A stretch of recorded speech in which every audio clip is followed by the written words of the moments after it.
Namaskaram students. Today we are going to see the first lesson in 12th standard. Before enter into the lesson, I am going to give the introduction. Okay. Some students, they are sitting in steel chair. Now think that how can you get this steel chair? What is steel first? What is steel means? It is an alloy of iron and chromium. We are getting iron from the hematite. What is hematite means? It is a ore of iron. Formula for hematite is Fe2O3 and another ore is iron pyrite. Not only these two, from these ore only we are getting iron. There is lot of ore for iron. For example only I am telling this. Iron pyrite means FeS2. The next one, chromium. We are getting chromium from chromite ore.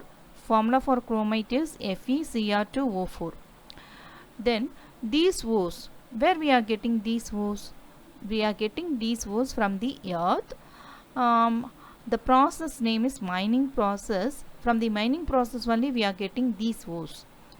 Not only we are getting these ores alone, along with that we are getting Fe impurities. So we have to make the steel chair means we need iron, chromium, but we are not getting the iron and chromium as it is. Along with the iron and chromium, we have some other elements. They are obtained in a combined state. In that combined state also we are getting from the earth along with the impurities. So how we have to remove these impurities first? That is one process. And after that, removing that earth impurities, we have to separate the element. What element we need. For example, iron and chromium you need means we have to remove the oxygen, sulfur, etc. So for that we have to apply some process. For oxygen means it has some separate process. For sulfur it has some separate process. So for that we have to know about that process means we have to learn about that metallurgy lesson. In this metallurgy lesson, how we get the ore particles, how to remove that ore impurities, and how to refine that metal, how to get the purified metal. So these are the consist of in this lesson. That lesson name is metallurgy. In this slide we are going to see the definition for metallurgy. Metallurgy nothing but it is a branch of science and technology. It consists of from that metallurgy we are going to study the properties of metal, how to produce that metal, and how to purify the metal. These are we are going to study in this metallurgy lesson. So this is the definition of metallurgy. Scope of metallurgy. What is scope of metallurgy means? What is the use of metallurgy? Why we have to study this metallurgy as a lesson? Alloy. What is alloy means? For example, we are here we are wearing some ornaments. That ornaments not only containing gold alone. Along with the gold we have to make use of the copper also. So how that composition we can use any amount. So without knowing that properties of gold and then copper, we can't use a alloy. Not only that gold alone we have so many alloys we are having. So without knowing about the properties of metal, we can't produce the proper alloy. So this is the first thing from the metallurgy. We are going to study the properties of metal. The next one, whatever substance we are creating, that substance should be eco-friendly for our earth. So we produce the eco-friendly material with the help of this metallurgical process. The next one, we have some substance we are going to produce means that along with the substance some wastage we are having. So we have to minimize that wastage. The product should be a more one, the wastage should be a minimum one. So without learning the metallurgical process, we can't reduce the wastage. So this is the third one. And fourth one, with the help of energy, we are going to produce the product. So that energy we have to use it as a efficiently. We can't wastage the energy also. So how to use the energy in a efficient way with the help of metallurgy we can learn. And the next heading is occurrence of metal. Some metals, the metals divided into two types. One is least reactive, another one is most reactive. Least reactive means they never react with the other elements, so they obtained as a native form. For example, copper, gold, silver, platinum, these are all least reactive metals, so they occur as a native form. And next one, the some metals, they are most reactive one. They always react with some other elements, so we can't obtain these elements as their native form. For example, alkali metals, they obtained as they always react with the oxygen, so we obtained as a oxide, and also they react with the sulfur, so we obtained as a sulfide. And with the silicon dioxide, they react means we get the silicate. So some metals, what metal means the most reactive metals we are obtained as a combined form, and least reactive metal we obtained as a native form. Now we are going to see the difference between ore and mineral. What is ore means? For example, you see there bauxite. What is the formula for bauxite? Means Al2O3 and n moles of water. From the bauxite we can extract the aluminum. What is extract means? We are separating the aluminum alone from that given ore bauxite. So bauxite is called as ore. So what is ore means? From the ore we can get the metal. The next one, mineral. Mineral, for example, clay. You see the composition of clay, Al2O3, SiO2. Along with the Al2O3 we have SiO2. Along with the SiO2 we have 2 moles of water. In this proportion we can't get the aluminum. From the clay we can't get the aluminum. So clay we can't say as a ore. It is a mineral one. So from the mineral we can't get the metal. So this is the difference between ore and mineral. All ores we can say as a mineral, but mineral never say as a ore, because from the ore we can get the metal, but from mineral we cannot get the metal. This table 1.1, it contains ore and then composition. This table they will ask us a one word mark. Sometimes they given the composition and ask the what type of ore is this. Sometimes they given the name, by seeing the name, on seeing the name you have to identify which type of ore is this. Like that question they will ask ma. So we have to then and there we have to refer this table 1.1 for one word. See the book. Okay. Now some process in the metallurgy. What are the process we are going to use to obtain the metal from the ore? There are 3 processes. First one, concentration of ore. The next one, extraction of crude metal. Third one is refining of crude metal. In concentration of ore, from the mining process we are getting ore noma, that ore containing ore particle as well as earthy impurities. So first of all we have to remove the earthy impurities from the ore particles. So from the concentration of ore we are getting a pure ore alone, not a metal. Then second one, extraction of crude metal, means from the ore we are going to get the crude metal. What is the crude means? Impure form of metal we are getting. So this is the second process. In second process, what is the extraction of crude metal means? From the ore particle we are getting the crude metal. And third one, we have to produce as a pure metal, but we get in the second process we are getting only the impure metal. From the impure metal we have to remove the impurities, and then only we are getting the pure metal in the third process. Now concentration of ore means we are getting the ore particles from the earth from the mining process. So ore having some earthy impurities, we have to remove that earthy impurities. These earthy impurities called as gangue. Removal of gangue from the ore is called as concentration of ore. What is concentration means? We are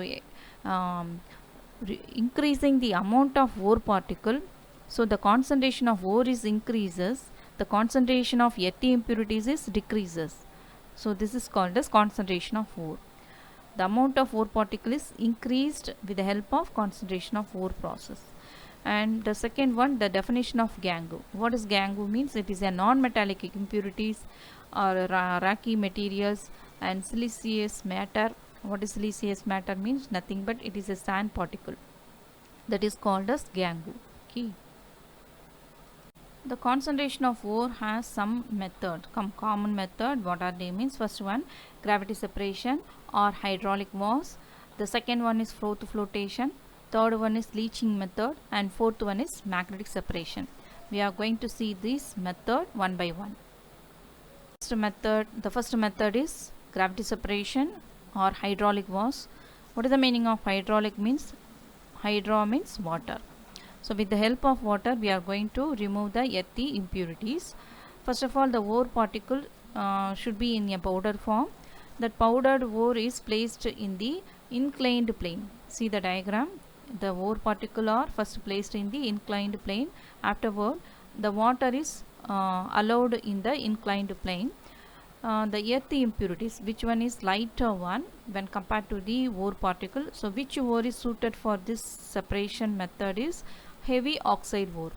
So oxide ores are very heavy one, so they never washed by water. So which one is washed by water means the lighter impurities. So lighter impurities are washed by water, and heavy ore particles, they are settled in one container. Still that container is the earthy impurities are floated in that container. So again and again you are washing with water means the lighter earthy particles are removed. We are getting a ore particles alone. Earthy impurities are removed and we are getting ore particles. So pure ore particles we are getting by gravity separation or hydraulic wash. Which ore is suited means heavy oxide ore. So they will ask in one word which the heavy oxide ore is suited. The hydraulic wash or gravity separation process is suited by which type of ore means heavy oxide ore. Okay, note down. The next method is froth flotation process. This froth flotation process is suitable for sulfide ore. We already studied hydraulic wash. That hydraulic wash process is suitable for only heavy oxide ore, but this froth flotation process, it is suitable for sulfide ore. For example, they given galena. What is galena means? Lead sulfide. And zinc plant. Zinc plant means zinc sulfide. In this process, first we have to take the finely powdered ore. The ore particle should be in a finely powdered form. Afterward, we are adding water. The second one is water and third one we are going to add pine oil or eucalyptus oil.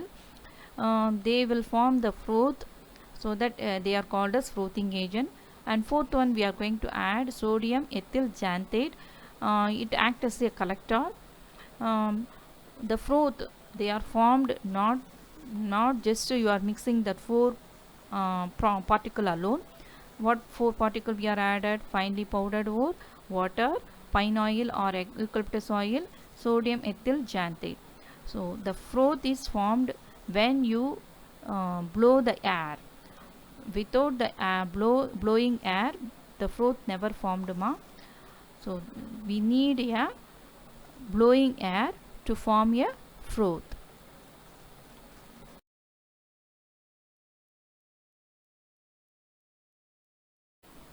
In froth flotation process, we are using the sodium ethyl xanthate. Now we are going to learn the function of that sodium ethyl xanthate. That sodium ethyl xanthate make the ore particle water repellent, so that water particle never attracted by the ore particle. Okay. Now that ore particle, they are wetted by only oil. I have already told you. So that the ore particle, they are floated with the froth. Then the froth is removed with a ore. Afterward, it is dried to get the pure ore. Then what happened to gangue particles means the gangue particles, they are wetted by water so that they are settled at the bottom of the container. Now, what is the function of depressing agent in froth flotation? Which are all used as a depressing agent means sodium cyanide and sodium carbonate, they are used as a depressing agent. That depressing agent, why we are using means, suppose you are going to use 2 sulfide ore, but we need only one type of ore or only one type of sulfide ore only. So that time you can use the depressing agent means the depressing agent, it depress one sulfide ore and we can get the another sulfide ore with the help of depressing agent. For example, you see the zinc sulfide along with the lead sulfide, that is galena, but we need only galena. Galena is a sulfide ore, but we don't want the zinc sulfide. So that time we have to use the sodium cyanide. That sodium cyanide, if we add means the sodium cyanide take away the zinc from the zinc sulfide and form a zinc complex, so that we can't get the zinc sulfide from the froth. That froth only take away the galena alone. So if you use the 2 sulfide ore means that time we can use the depressing agent. With the help of depressing agent we can get the one type of sulfide ore alone. This is the function of depressing agent. The next concentration ore method is leaching. So far we studied 2 type of concentration ore method. One is gravity separation, the second one is froth flotation. Now third one is leaching. In this leaching process, the ore particle should be in a finely powdered form. Along with the ore we have to use the solvent. The solvent make the ore particle as a soluble salt or a soluble complex. Then what happened to gangue particles means they become as a insoluble one. So this is the principle behind in the leaching process. In leaching we are having 4 type of leaching. One is cyanide. Here the cyanide leaching, the cyanide is a solvent. Then ammonia leaching, in that ammonia is used as a solvent. Then alkali leaching, the same way alkali also uses a solvent. The last one acid leaching, here the acid is act as a solvent.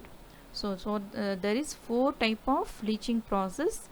What is the principle behind in leaching process means they make the solvent make the ore particle as a soluble salt or a soluble complex.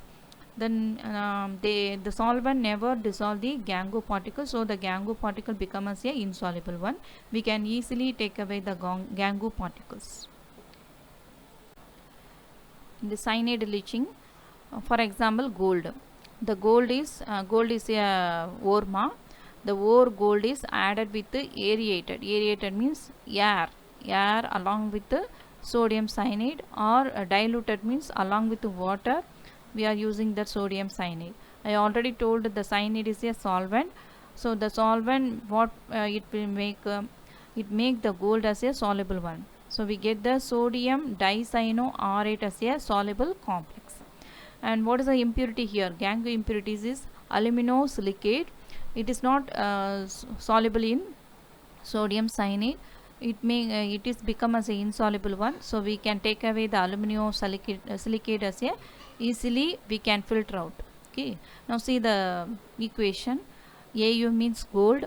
That gold is added with this 8 moles of sodium cyanide along with the air as well as water.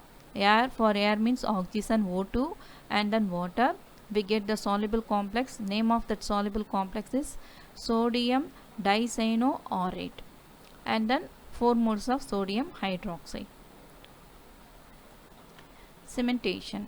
In previous slide we have seen the cyanide leaching. From that cyanide leaching, when the gold is added with the sodium cyanide, we get the sodium dicyanoaurate, that soluble complex. That leached solution is now deoxygenated with the zinc. What is D means removal of oxygen with the help of zinc. The complex now reduces a gold. That gold is elemental state. Now it is a pure form. See the reaction. When the sodium dicyanoaurate is reacted with the zinc, we get the product as gold. Along with that one complex, that is sodium tetracyanozincate. Now the gold is become as a elemental state or pure form, or it is called as zero oxidation state. This process is called as cementation process. So cementation means we can get the metal as a zero oxidation state or elemental state from the ore. That is called as cementation.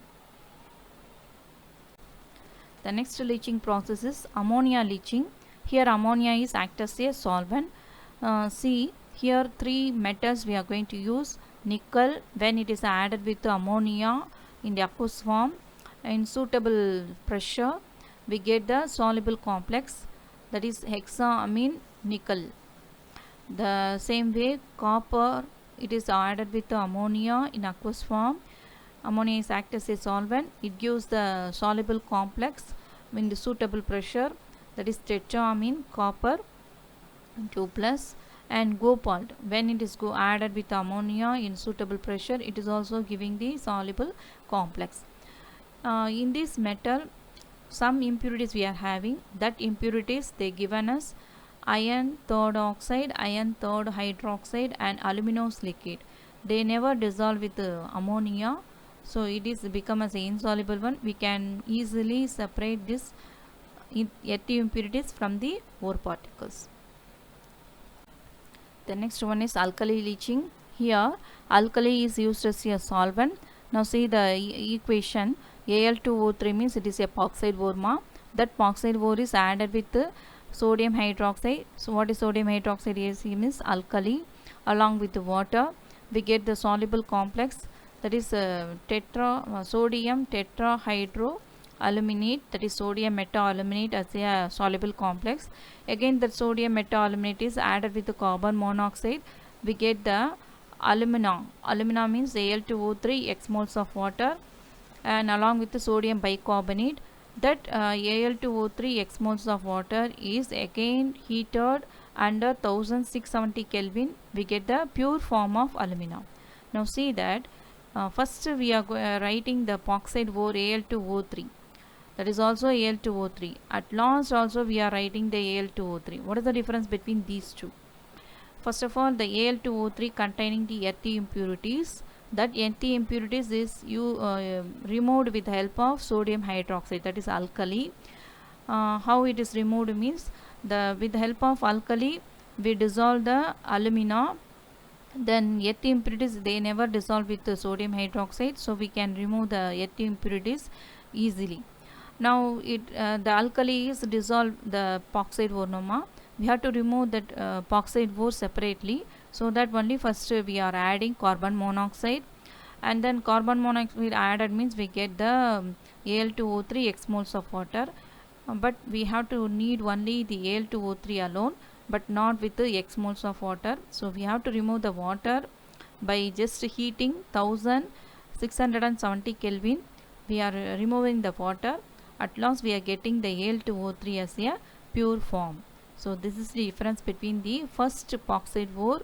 What is epoxide ore means? Al2O3. First of all writing Noma. See the slide. That is a impure form, but at last we are getting Al2O3 as a pure form.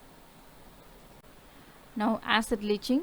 Here the acid is used as a solvent. See the example, zinc sulfide is a ore. That ore is added with the sulfuric acid. Here the sulfuric acid is act as a solvent. That along with the sulfuric acid we are adding oxygen, that is air. We get the soluble salt. Zinc sulfide now changed as a zinc sulfate. The zinc sulfate is now soluble salt. This process is called as acid leaching. So what is leaching means? With the help of solvent we are changing the ore particle as a soluble one and earthy impurities as a insoluble one. This is the principle behind in the leaching process. In acid leaching, the acid is act as a solvent. That solvent make the ore particle as a soluble salt and make the impurities as a insoluble one, so that we are removing the impurities easily. This is the evaluate one. It is given in your book. in this evaluation how the extraction of silver is obtained with the help of leaching with the sodium cyanide. See the silver ore Ag2S, that is silver sulfide, is added with sodium cyanide. The silver sulfide is a ore and sodium cyanide is a solvent. We get one complex, that is sodium dicyanoargentate, and along with the sodium sulfate we are getting one, that the sodium dicyanoargentate is a soluble complex. Again that soluble complex is treated with the zinc. We are getting as a silver as a pure form, that is elemental form.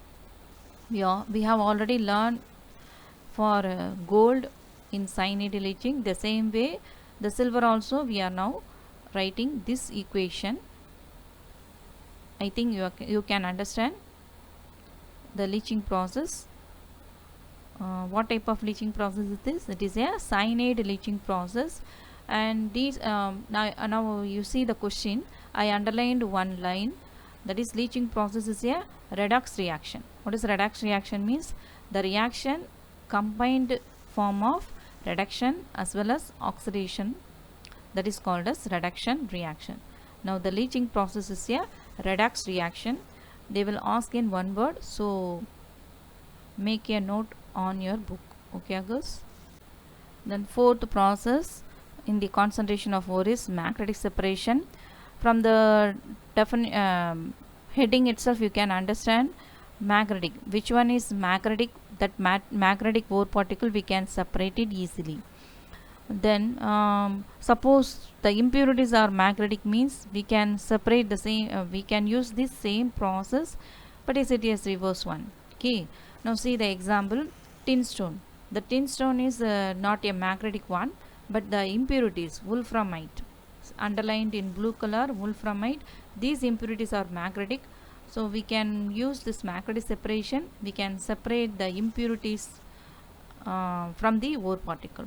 The same way second similarly I put number 2, ore, what ore? Chromite and pyrolusite. These two ores are magnetic, but the impurities it contains, that impurities are non-magnetic. I underline blue color, non-magnetic siliceous impurities. So for these also we can use this process. Now see the diagram. There is a moving belt along with the two ruler. One of the ruler is a magnetic and another ruler is not magnetic. When you place the powdered ore along with the impurities, so which one having a magnetic properties, that magnetic one is fall in one container, and another which one is non-magnetic, that is fall in another container. From the diagram you can understand, I think. Okay, thank you girls.